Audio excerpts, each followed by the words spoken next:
Good morning, everyone. So we have completed major part of marginal in the last session. तो दो questions बचे वो solve कर लेते हैं अभी. Question number 4. A company has PV ratio of 40%. By what percentage sales must be increased to offset 20% reduction in selling price? बहुत ही simple है. What are they saying? What are they saying? PV ratio is 40%.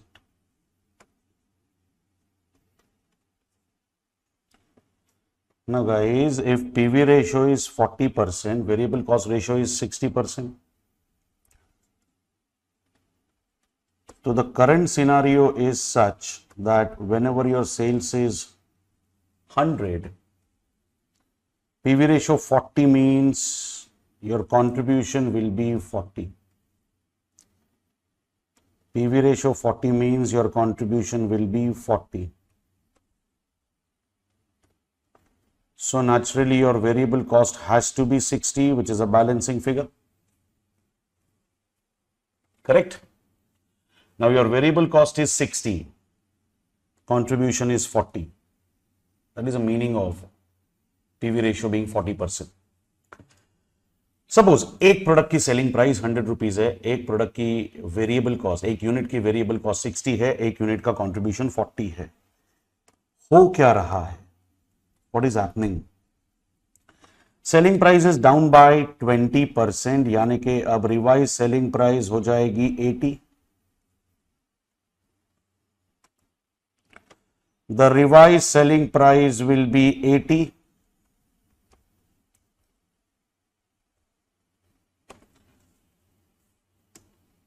ये change होगा.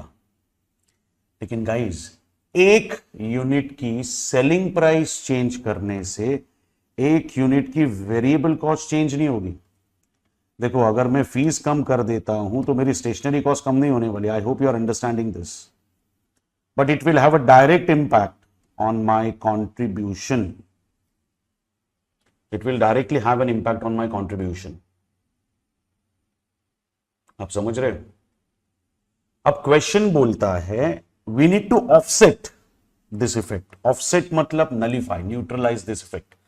मतलब selling price कम होने से मेरा profit कम हुआ है, मेरा अर्निंग कैपेसिटी कम हुआ है. I don't want that to happen. मेरा अर्निंग कम नहीं होना चाहिए. मतलब पहले जो 40 कमाता था अभी भी 40 कमाना जरूरी है. तो मुझे क्या करना चाहिए? एकदम सिंपल है. या तो आप सेलिंग प्राइस बढ़ा सकते हो सेल्स बढ़ाने के लिए, या फिर क्वांटिटी बढ़ा सकते हो. सेलिंग प्राइस बढ़ाने के बारे में सोच भी नहीं सकते बिकॉज उन्होंने खुद बोला है कि सेलिंग प्राइस कम हो चुकी है. हाँ, लेकिन क्वांटिटी बढ़ा के आप same amount of profit earn कर सकते हो. अभी ध्यान से सुनना. My current profit per unit is 40. एक यूनिट 100 में बेचता हूं, 60 रुपए वेरिएबल कॉस्ट, 40 रुपए प्रॉफिट कमाता हूं, कॉन्ट्रीब्यूशन कमाता हूं. अगर मेरी सेलिंग प्राइस कम हो जाती है तो मेरा कंट्रीब्यूशन भी 40 से 20 पे आता है. पहले मैं 40 पर यूनिट कमाता था, अब मैं 20 पर यूनिट कमा रहा हूं. पहले मैं 40 पर यूनिट कमाता था, अब मैं 20 पर यूनिट कमा रहा हूं. तो अब मुझे 40 कमाने के लिए 2 यूनिट्स बेचने पड़ेंगे. That means I need to double the quantity. That means I need to double the quantity. और क्वांटिटी डबल कैसे करूंगा मैं? 100% राइज. बात समझ में आई? Just copy this.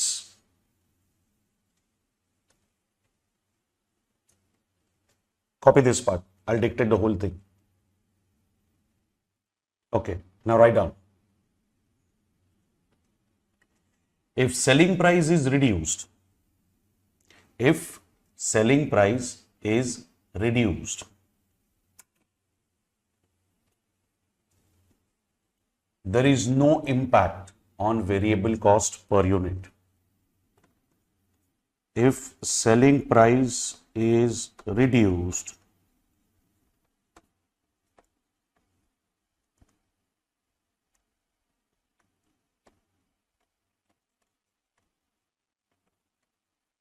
there is no impact on variable cost per unit.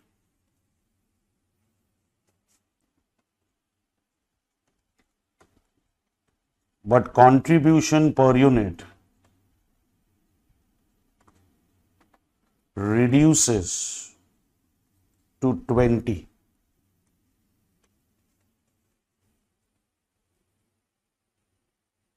Reduces to 20.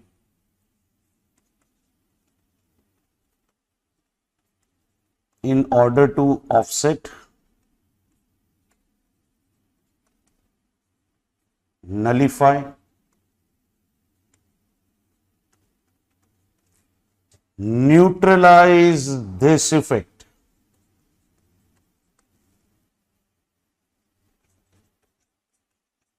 contribution of 40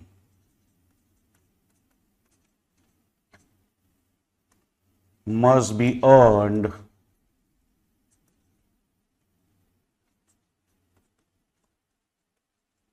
to get same amount of profit.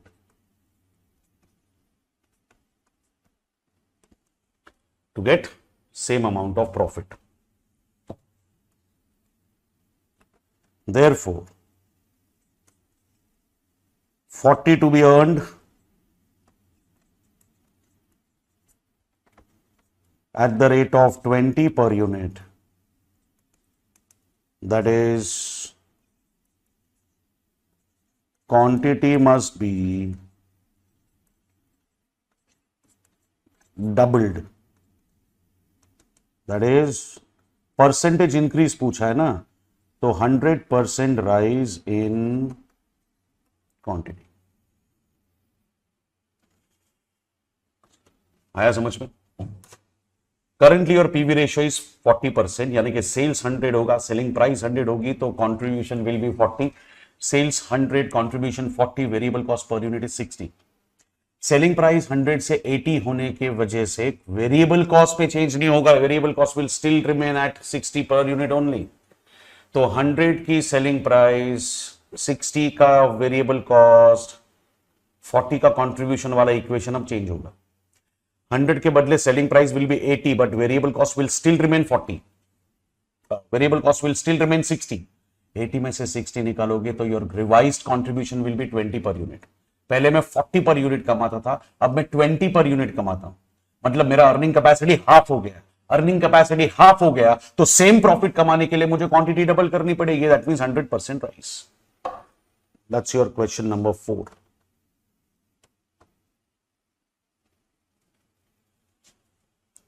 Check करो समझाया क्या.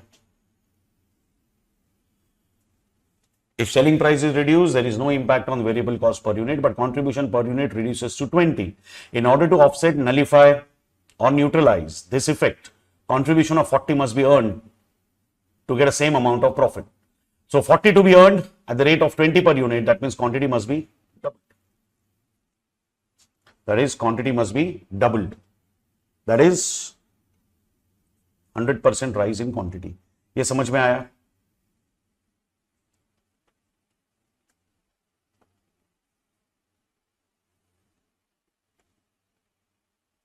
अरे समझा. Good morning. I hope question number 4 is understood now. एकदम simple था, MCQs में आ सकता है. चलो let's go ahead with the last one which is again a conceptual one. इसको छोड़ नहीं सकते. Question number 10.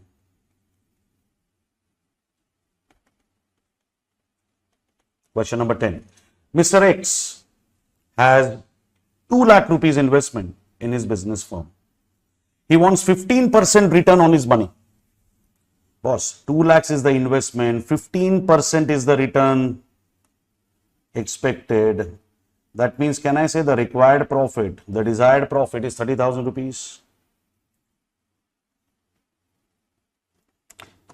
The desired profit will be 30,000 rupees, 15% of 2 lakhs.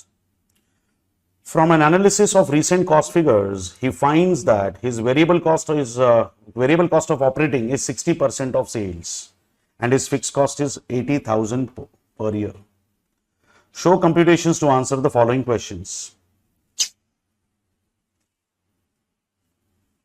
X Limited estimates that Even if he closes the door of his business, he would incur 25,000 as expenses per year.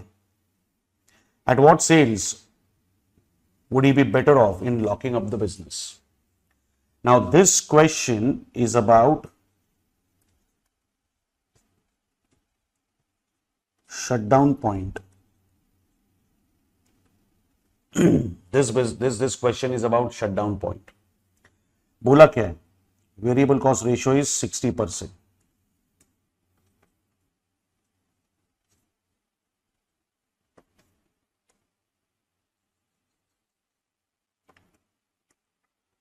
Variable cost ratio is 60% of sales. Variable cost ratio is 60% of sales का मतलब होता है PV ratio has to be 40%. I hope you know that.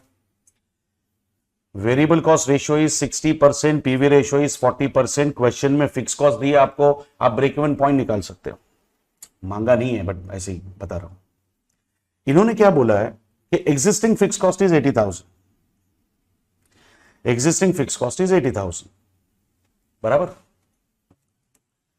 लेकिन अगर shutdown भी करता है business तो भी 25,000 का खर्चा आएगा.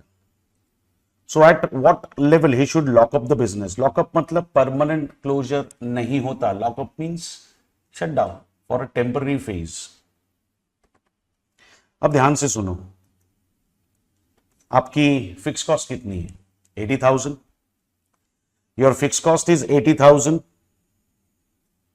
Your PV ratio is 40%. How much is your break-even point? Your fixed cost is 80,000. Your PV ratio is 40%. How much is your break-even point? 2 lakhs. तो आइडियली हम लोग क्या सोचते हैं? 2 lakhs के नीचे सेल जाएगा तो we should close down the business because there is a loss. But ऐसा नहीं होता. 2 लाख के नीचे भी आई मे कंटिन्यू अगर मुझे लगता है कि ये जो लॉस है या जो बैड फेज है ये शॉर्ट टर्म है और ये चीजें रिवर्स होंगी.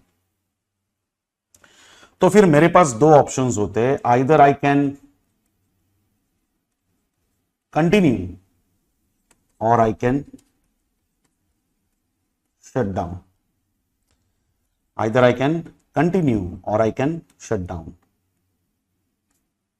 मेरे पास 2 ऑप्शंस है कि या तो मैं कंटिन्यू करूंगा या तो फिर शट डाउन करूंगा. अब मेरी बात को ध्यान से सुनना.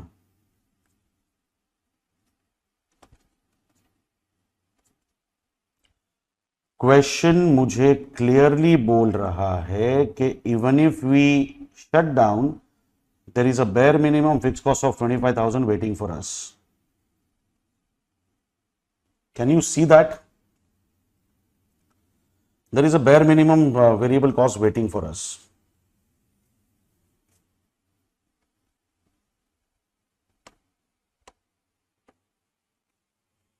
बराबर. There is a bare minimum variable fixed cost waiting for us. Currently continue करता हूं तो मेरी फिक्स कॉस्ट होगी 80,000. अगर मैंने डिसकंटिन्यू किया, टेम्पररी क्लोज किया तो भी मेरी मेरी फिक्स कॉस्ट होगी 25,000. अब ध्यान से सुनना, एकदम ध्यान से. अगर मैं शट डाउन करता हूं तो सेल्स नहीं होगा, क्वांटिटी नहीं होगी तो वेरिएबल कॉस्ट भी नहीं होगी, कंट्रीब्यूशन भी नहीं होगी. तो मतलब मेरा मैक्सिमम लॉस 25,000 का होगा. एम आई राइट? शटडाउन करने की जरूरत क्या है? मेरी बात को ध्यान से सुनो.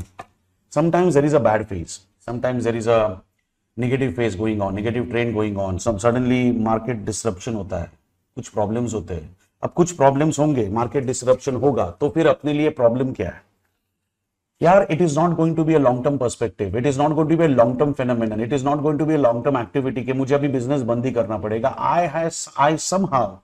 I am having that feeling that things will change and I will have to come back.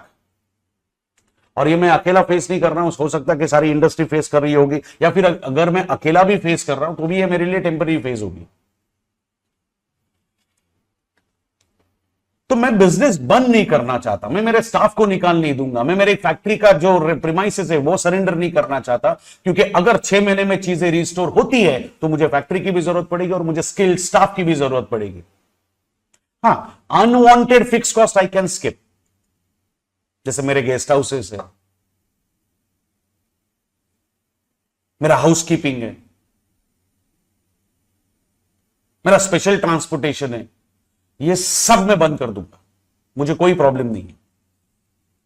लेकिन स्टाफ की सैलरी अभी भी मेरे जेब से जाएगी, because I am not going to retrain the staff. मैं स्टाफ को नहीं निकालूंगा, क्योंकि 5 या 6 महीने बाद जब चीजें रिस्टोर होंगी, सोच के देखो, तो मुझे स्किल स्टाफ वापस कहां से मिलेगा?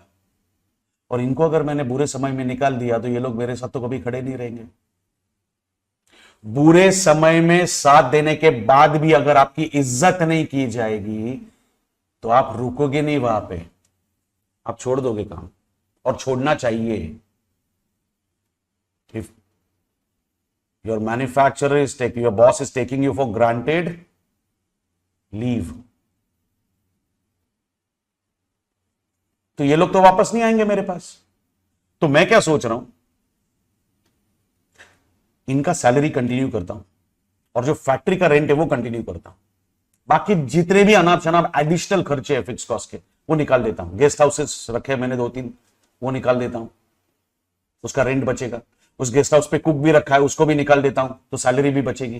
तो definitely my fix cost will come down from 80,000 to 25,000। तो मतलब ये मेरी टोटल फिक्स कॉस्ट है, लेकिन ये मेरी अनअवॉइडेबल फिक्स कॉस्ट है जो मुझे किसी भी हालत में खर्च करनी ही होगी। इसको मैं स्किप नहीं कर सकता। आपको समझ में आ रहा है? Why 25,000 is still incurred? Question में बोला ये ठीक है, लेकिन वो कहां से आता है, उसकी उत्पत्ति कहां से होती है, जनरेट कहां से होता है, वो बता रहा हूं।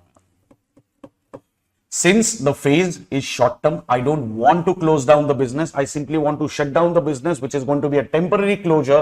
I will restart. तो मुझे ट्रेन स्टाफ और फैक्ट्री का जरूरत पड़ेगा, मुझे फैक्ट्री की भी जरूरत पड़ेगी, मुझे ट्रेन स्टाफ की भी जरूरत पड़ेगी। तो फैक्ट्री का रेंट भी मेरा चालू है और स्टाफ की सैलरी भी चालू है, मतलब जेब से 25,000 महीने का जाएगा ही जाएगा। हाँ, गेस्ट हाउस मैंने सरेंडर कर दिया, उसकी फिक्स कॉस्ट बच गई। महाराज को मैंने घर पे भेज दिया, उसकी फिक्स कॉस्ट बच गई। अब बाकी के जितने भी ट्रांसपोर्टेशन वगैरह मैंने रखा था फिक्स ट्रांसपोर्टेशन मैनेजर्स के लिए, वो भी बंद करवा दिया, वो भी फिक्स कॉस्ट बच गई। एक पैंट्री रखा था, वो भी बंद करवा दिया, वो भी फिक्स कॉस्ट बच गई। इसीलिए मेरी फिक्स कॉस्ट शटडाउन करने के बाद 80,000 से कम होके 25,000 पे आ गई।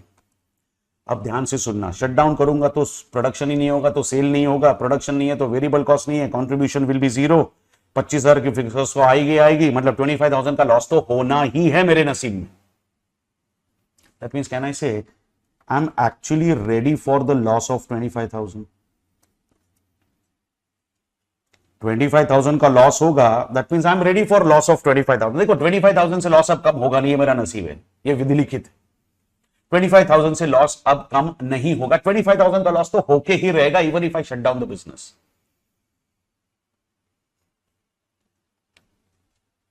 तो अगर मुझे लॉस रेस्ट्रिक्ट करना है 25,000 पे, अगर मुझे लॉस रेस्ट्रिक्ट करना है 25,000 पे,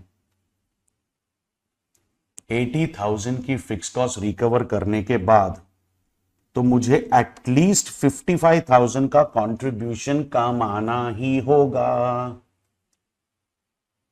if I earn contribution of 55,000, if I earn contribution of 55,000, 80,000 की फिक्स कॉस्ट माइनस करने के बाद माई लॉस विल बी 25,000। 25,000 तक का लॉस मैं एक्सेप्ट कर रहा हूं, क्योंकि 25,000 तक का लॉस मुझे होगा ही होगा। अब सोचो आपका पीवी रेशियो 40% है। अगर पीवी रेशियो 40% है तो ये 55,000 का कंट्रीब्यूशन कमाने के लिए सेल्स कितना होना चाहिए? अगर पीवी रेशियो 40% है तो 40% है तो 55,000 का कंट्रीब्यूशन कमाने के लिए सेल्स कितना होना चाहिए? बोलो जल्दी बोलो।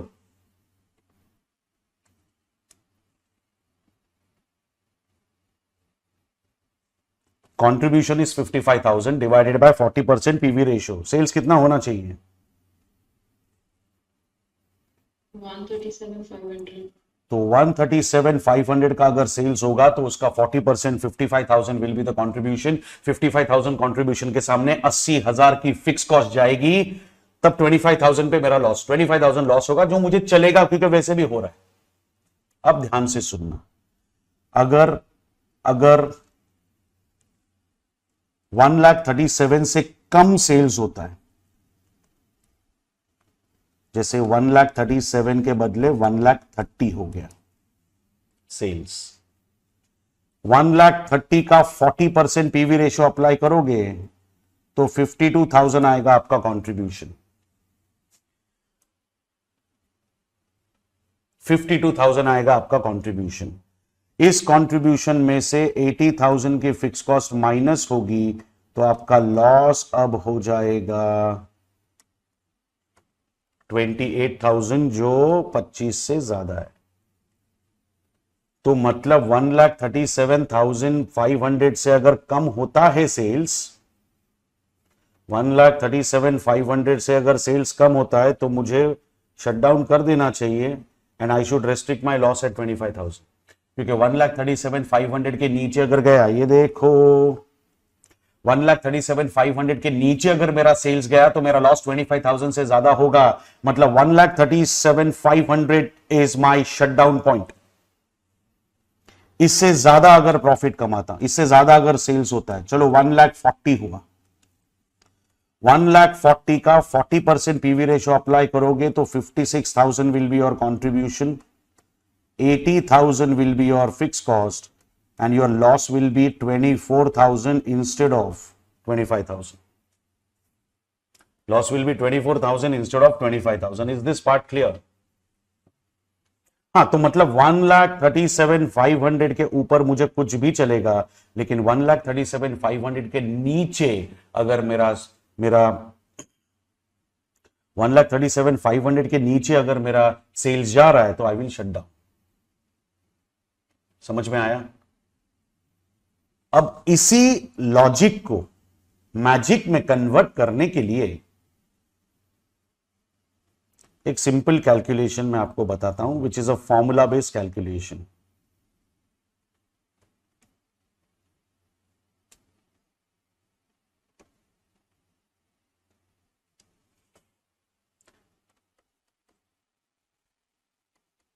Shut down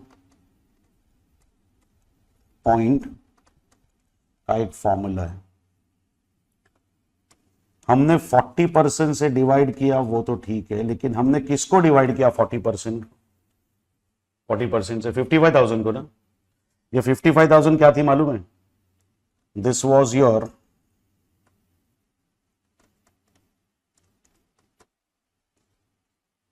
avoidable fix cost.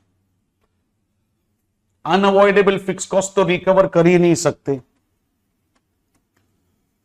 तो 80,000 में से अनअवॉइडेबल 25,000 है, 80,000 में से अनअवॉइडेबल 25,000 है, divided by PV ratio, so that comes to 55,000 upon 40%,